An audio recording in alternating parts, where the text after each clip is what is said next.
There's a reason people trust banks more than strangers. It's not about the vaults or the numbers on a screen. It's about the belief that your money, your savings, and your future are safe. But what happens when the very institution sworn to protect you is the one stealing from you? Imagine a system trusted with your money, your savings, your identity. For generations, Wells Fargo sold itself as the bank next door, a stagecoach rolling through Main Street. But behind that image, something darker was happening.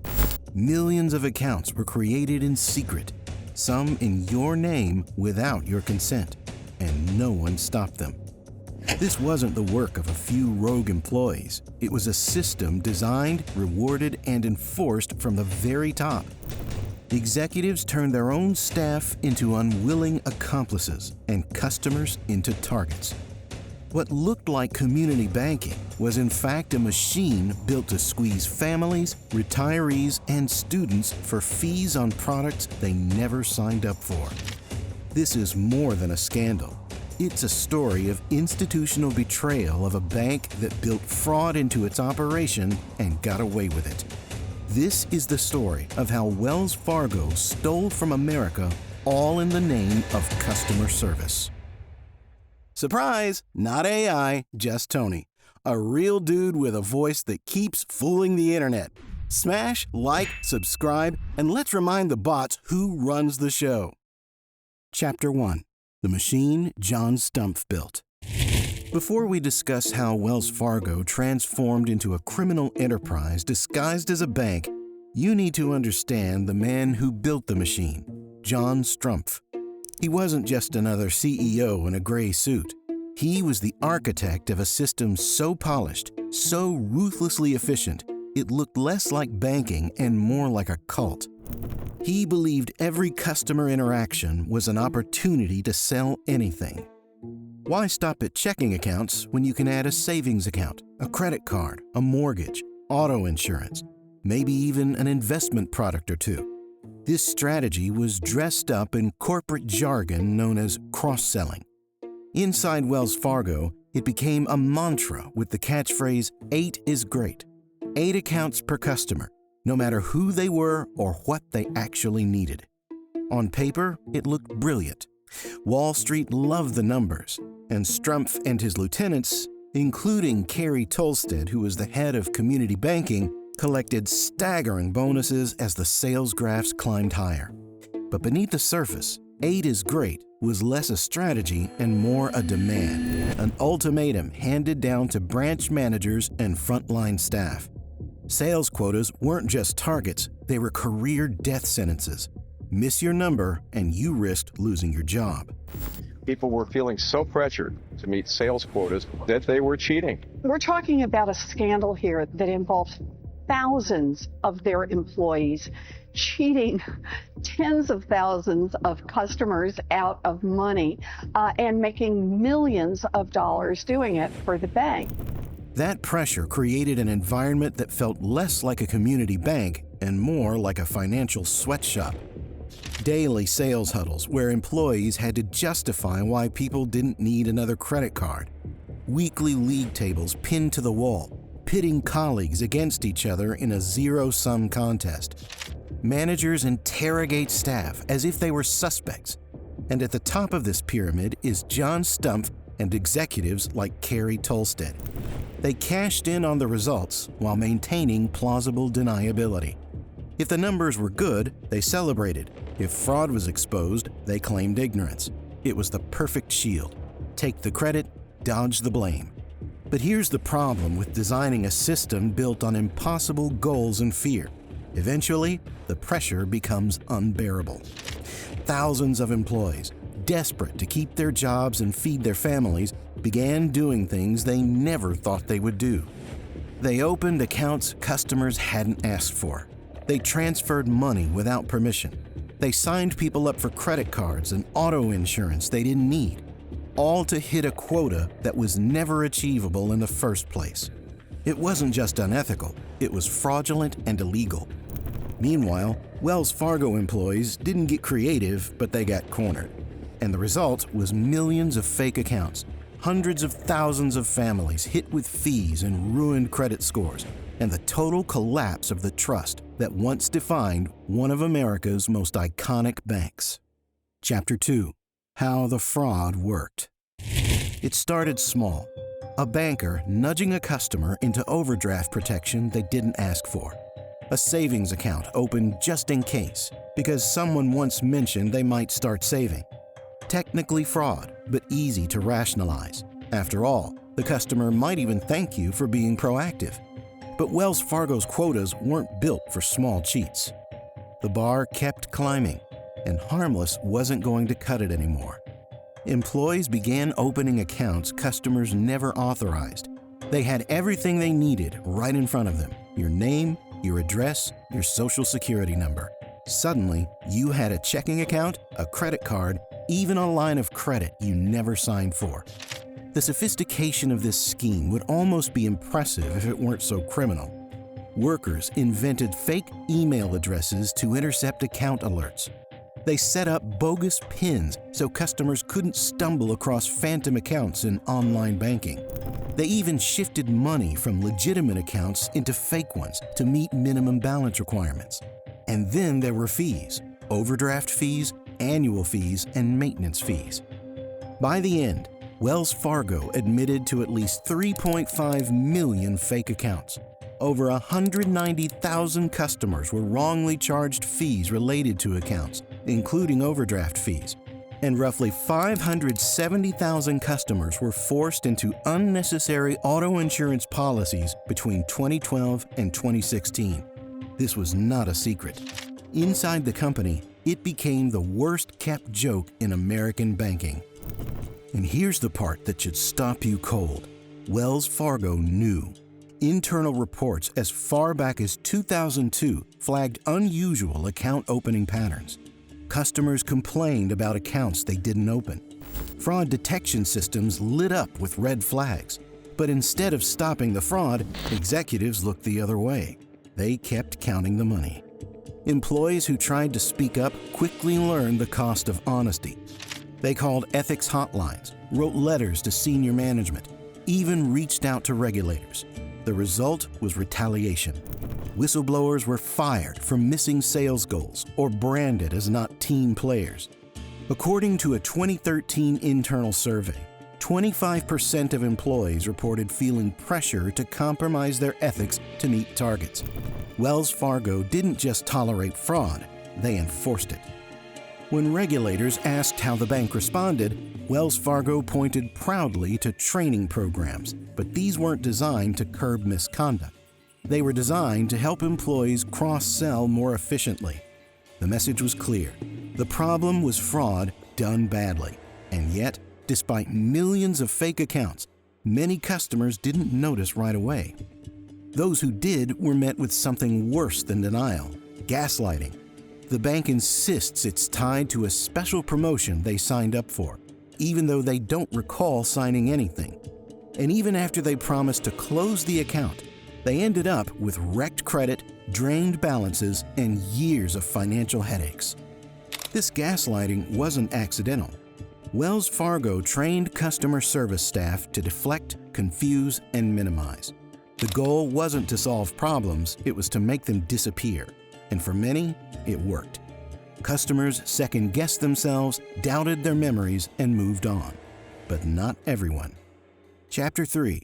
Whistleblowers, Warnings, and a Culture of Retaliation. At this point, the victims weren't just nameless account numbers. They were real people and often the most vulnerable. Retirees on fixed incomes, first-generation immigrants navigating a new system in a language they barely understood. Families who trusted Wells Fargo because the Stagecoach logo looked safe and familiar. These were people least likely to notice a phantom account or challenge a banker's explanation. And that made them perfect targets.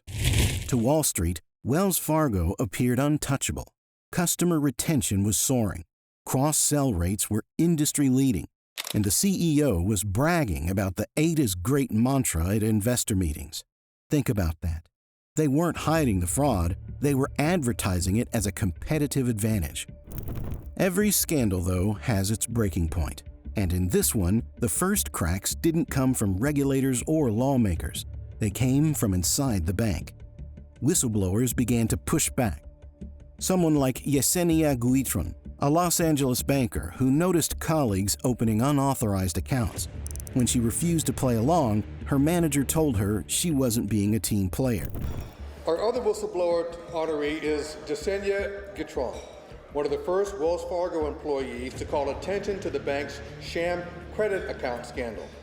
As a new Wells Fargo teller in 2008, she noticed that employees were being pressured to create accounts that customers had not authorized. She reported the misconduct to Human Resources and to Wells Fargo CEO John Stumpf. They ignored her warnings. They fired her in 2010. When she reported the fraud to the company's ethics hotline, she was punished and written up for performance issues before being fired. Whistleblowers paid dearly for their honesty. Many were blacklisted from the banking industry altogether. Some faced legal threats from Wells Fargo's army of attorneys. Others received anonymous harassment for destroying the bank's reputation, but they kept going. They spoke to journalists, regulators, and even members of Congress. Whistleblower. When the Wells Fargo banking scandal erupted nationally in 2016 amid allegations that employees were encouraged to open credit card accounts for customers without their knowledge, leading to even larger systemic fraud, one former employee was at home saying, "I told you so." But perhaps the most infuriating detail is how long it took for anyone outside the bank to listen. Whistleblowers had been calling ethics hotlines, filing complaints, and writing to regulators for years. Nobody wanted to believe them. My initial reaction was, "I told you so." Like, I told you way back when. Bankers opening up millions of fake accounts in the name. You didn't listen. It turns out Wells Fargo was too big, too powerful, too wrapped in the mythology of being America's most trusted bank. It wasn't until 2013, when the Los Angeles Times began digging into whistleblower reports, that the situation widened.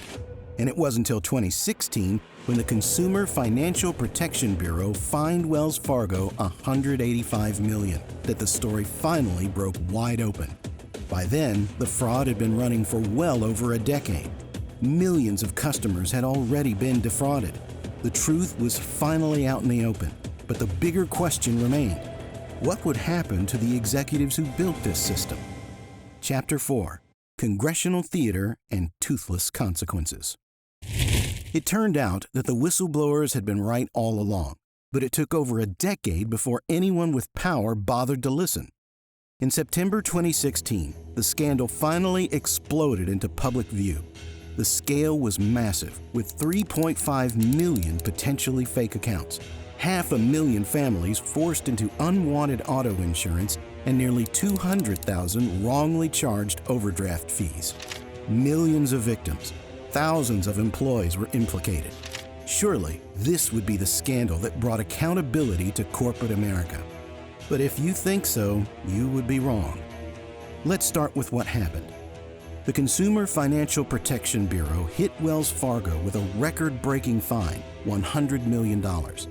Now, that sounds huge until you realize Wells Fargo makes roughly $5.5 billion in profit every quarter. That fine represented about 6.5 days of profit. The Office of the Comptroller of the Currency added another $35 million. The city of Los Angeles, where the fraud was first exposed, tacked on $50 million more. In total, the first wave of penalties came to about $185 million, which is simply classified as pocket change. Meanwhile, in Washington, John Stumpf was summoned before Congress. What followed was either political theater or the closest thing to justice Wells Fargo would ever face. Since this massive years-long scam came to light, you have said repeatedly, quote, "I am accountable."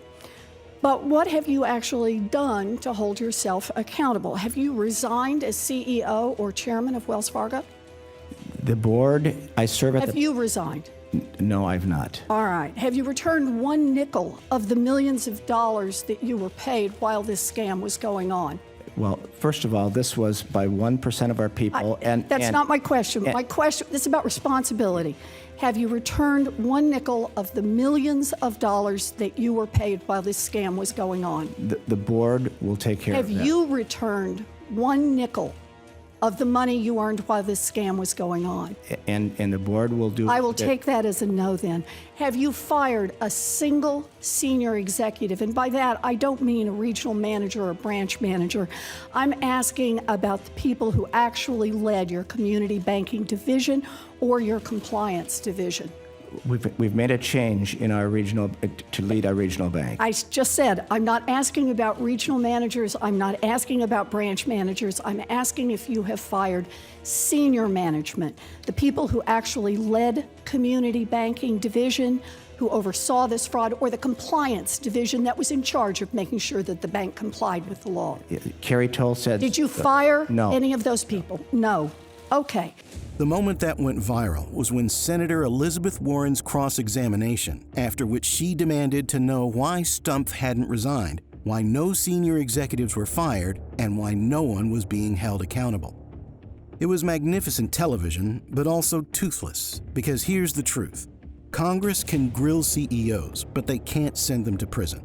They can recommend action, but regulators had already shown their hand with those laughable fines. Stumpf did eventually resign, but not before pocketing around $130 million in total compensation during his tenure. Wells Fargo's board later clawed back about $69 million, leaving him still immensely wealthy. His hand-picked successor, Tim Sloan, lasted less than 3 years before resigning under pressure. He too walked away with tens of millions. The message was clear. If you run a criminal enterprise but wear a suit and call it banking, the worst that happens is you leave a little earlier and a lot richer. Meanwhile, the people who paid the real price weren't executives. They were the 5,300 low-level employees Wells Fargo initially claimed it had fired. Bank tellers, branch assistants, personal bankers, people who had been cornered into committing fraud just to keep their jobs. The ones without stock options or PR firms, and the executives who designed the toxic culture, the impossible quotas, the machine that weaponized the fraud, not one of them went to prison. But the scandal wasn't over yet, because in the years that followed, Wells Fargo's crimes and Washington's failures only became harder to ignore. Chapter 5: Scapegoats, Restitution, and Regulatory Failure. Banks like Wells Fargo made billions weaponizing our trust. But here's the hard truth most people ignore. Wall Street doesn't care about protecting you, but that doesn't mean you can't still win. You just need to stop playing their game and start playing your own. That's why we've partnered with the Motley Fool. Their stock advisor service shows you how you can invest in world-changing businesses, not broken banks. This isn't hype. We're talking about a team that picked Amazon in 1997, Netflix in 2004, and dozens of other giants before they exploded. Right now, their analysts are calling a new tech opportunity they say could be worth multiple Teslas. And you can get the full story, plus 2 stock recs when you join for just $99. Wells Fargo called the mass firings evidence of accountability. But firing 5,300 low-level workers that were forced to commit crimes while rewarding the executives who designed the system, that isn't accountability. That's scapegoating at scale. The bank also announced a $142 million class action settlement fund for victims in 2017. On paper, that sounded generous. In reality, it worked out to about $25 to $40 per fake account, depending on circumstances. Many victims received far less. Some got nothing at all, told they couldn't prove why they were harmed. Others received gift cards or account credits that expired if they weren't used quickly enough. It was an insult disguised as compensation. And here's the point that can't be repeated enough. This was most likely a business strategy. Wells Fargo discovered that fraud was more profitable than honesty, and then built an entire corporate infrastructure around that discovery. When wrongdoing becomes so routine it starts to feel normal, That's what happened at Wells Fargo. So where does that leave us? Today, Wells Fargo remains one of America's largest banks. It still pulls in billions in quarterly profit. It still floods the internet with glossy ads about trust and community. It's still run by the same type of executives who looked the other way while fraud became business as usual. Even after adding more compliance officers hired and billions in additional settlements paid out, none of it has changed the math. Wells Fargo's profits dwarf its penalties. When your crime generates more than your punishment costs, punishment isn't a deterrent. The scandal also laid bare a broken regulatory system. The agents charged with protecting consumers had warning signs for years. Internal audits, whistleblower complaints, and patterns in account openings were all ignored. When they finally acted, their penalties were so mild they might as well have been high fives. And perhaps the most depressing part? How fast it all faded from the headlines. Wells Fargo's betrayal of millions was a national outrage in 2016. By 2017, it was just another scandal competing for air. By 2018, it was a late-night punchline, especially after the feds lifted the restrictions placed on Wells Fargo. Fargo will no longer be subject to restraints that prevented them from growing any larger than it was. The Federal Reserve lifted the asset cap that was put in place in 2018 due to the bank's toxic sales and banking culture. At the time, Wells Fargo was found to have unreasonable sales practices, which led to their employees creating fake accounts to keep up with the demands. The Fed took the rare step of putting them on a program to reform their policies. With the asset cap removed, the bank can now add additional accounts and investments to its balance sheet. So they never stopped making money. By 2019, Wells Fargo should have been on life support. Years of scandals, billions in fines, and the stench of corruption clinging to its name. But instead of crumbling, the bank was still raking in profits. Executives were still cashing checks. Customers, many of them with no better alternative, were still banking there. So, Congress tried again. The House Financial Services Committee dragged Wells Fargo executives back into the spotlight. What followed was a parade of shame. Lawmakers, tired of excuses, grilled the bank's leadership on everything from fake accounts to racial discrimination in lending. The hearings were long, heated, and at times humiliating. Congressman, there's no question in my mind, there's no question in our board's mind. I don't think there's a question in the employees of Wells Fargo's mind or our shareholders at this point that our number one priority is to fix these issues. I have said it internally. I've written it internally multiple times. I've talked about it on our quarterly earnings call where they have called for specifics relative to strategy and growth and other things like that. And I've said I'm not in a position to give you information on that. I am focused on fixing these issues that we have, which are these regulatory problems and the underlying control infrastructure work, and that has to come before everything. So I deeply believe that, and I've told everyone who's associated with the company that that's the case. And I think given the work that we have to get done, that's totally appropriate. Maxine Waters, chair of the House Financial Services Committee, stood in front of Wells Fargo's leaders with a line of questioning more pointed than any scripted apology. In the 2019 hearing titled Holding Mega Banks Accountable, an examination of Wells Fargo's pattern of consumer abuses, she laid out the questions nobody wanted to answer. How long were these abuses allowed to go in secret? Why are innocent customers still suffering long after the charge should have been turned? And if wrongdoing runs so deep, why has nobody at the top faced criminal prosecution? The answers were as empty as ever. Corporate jargon, legal hedging, and carefully worded promises that change was underway. It was déjà vu, a theater dressed up as accountability. Waters even called the bank a repeat offender, with a culture so corrupted that internal warnings were ignored, memos were redacted, and executives promised reform.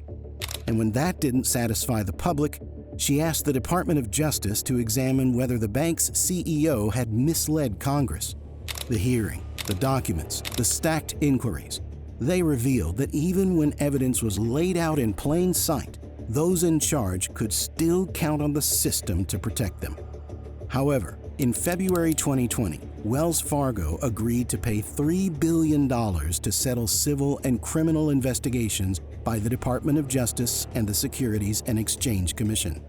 That $3 billion was the largest fine ever imposed on a U.S. bank for consumer fraud. Meanwhile, that wasn't justice, not even close. The settlement included no criminal prosecutions. Not a single executive went to jail. Wells Fargo itself admitted to pressuring employees into fraud and misleading investors about the strength of its sales model. And the price tag was just another line item. The bank's quarterly profits were still north of $4 billion. In the time it took the DOJ to announce the deal, Wells Fargo had already made back the cost of its punishment.